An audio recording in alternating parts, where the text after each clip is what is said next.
All right, let's get right into it. If you're an early stage founder, you've definitely heard about safes. I mean, they're everywhere. And they're designed to be super simple, fast, and easy, right? Well, that simplicity, it's kind of an illusion. Hidden inside those few pages of legal text is a whole lot of complexity that can totally change the future of your company and, more importantly, your ownership.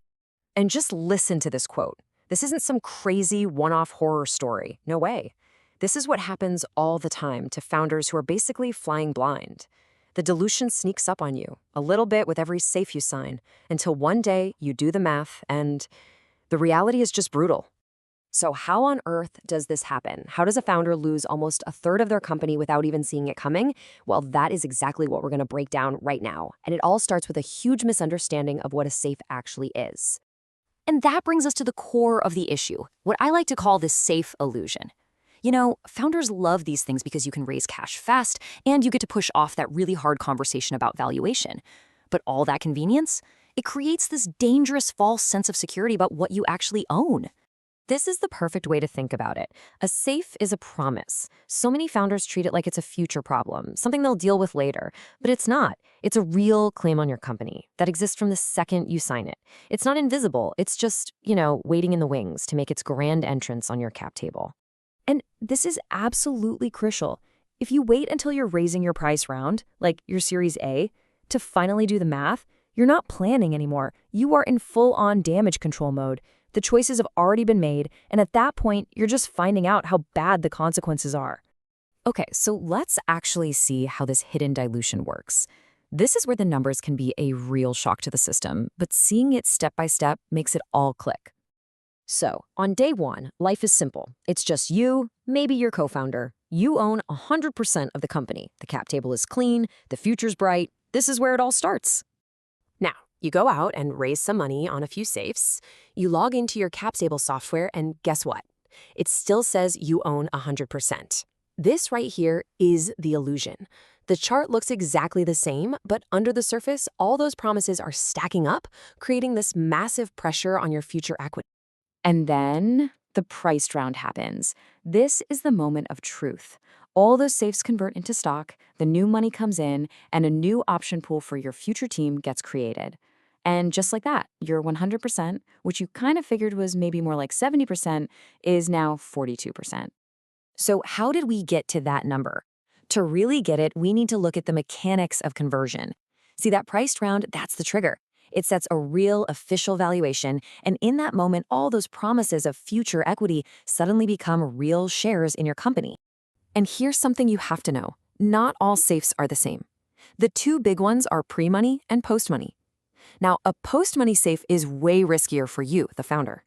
It basically guarantees an investor a fixed percentage of your company, no matter how many other safes you sign. A pre-money safe, on the other hand, is more flexible. The investor's final ownership stake depends on how much new money you actually raise. The thing you absolutely have to remember is this.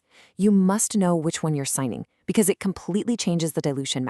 Okay, so that was the problem. It's scary stuff, for sure, but it is not hopeless. So now we're going to pivot to the solution. The only way to avoid that shocking surprise is to take control. And how do you do that? You model your cap table from day one. And listen, this isn't some boring finance task. It's a core founder skill. And honestly, it's not as complicated as it sounds. You just start with what you have today, founder shares, any early grants. Then, step 2, you log every single safe or note with all its terms, the amount, the valuation cap, any discounts. And finally, you just play with the numbers. You run scenarios. What happens if we raise $3 million? What if we raise $5 million? This shows you what the future could actually look like. And let's be really blunt about this. If you don't do this work, your lead investor absolutely will. Showing up to a VC meeting with a messy cap table, or even worse, no model at all, is a huge red flag. A clean model shows you're in control. It builds trust instantly. It gives you leverage. Okay, so now that you know why modeling is so critical, let's talk about a few of the most common traps founders fall into. These are the little mistakes that creep in and cause massive problems later on. Seriously, avoiding these is half the battle. First up, if you use convertible notes, please do not forget the interest. That extra cash also converts into shares. Second, always model the expansion of your employee option pool. Your investors are going to require it, and it dilutes founders first. And third, try your best to keep your safe terms consistent. Handing out a bunch of different deals just creates total chaos when it's time to convert. So just take a second here and think about your own company. Are you actually tracking the interest on your notes? Have you thought about what your future option pool needs to look like? A little bit of housekeeping right now can save you a ton of equity and a massive headache later. Okay, let's bring this all together. It is so easy to think of a cap table as just a boring old spreadsheet, right? Just a bunch of numbers. But it's not. It is the financial story of your company. It shows who believed in you, when they came on board, and what part they played in the journey. And when you're out there fundraising, that story is one of your most powerful tools. A clean, well-managed cap table doesn't just show numbers, it communicates that you're competent, that you have foresight, that you are in control.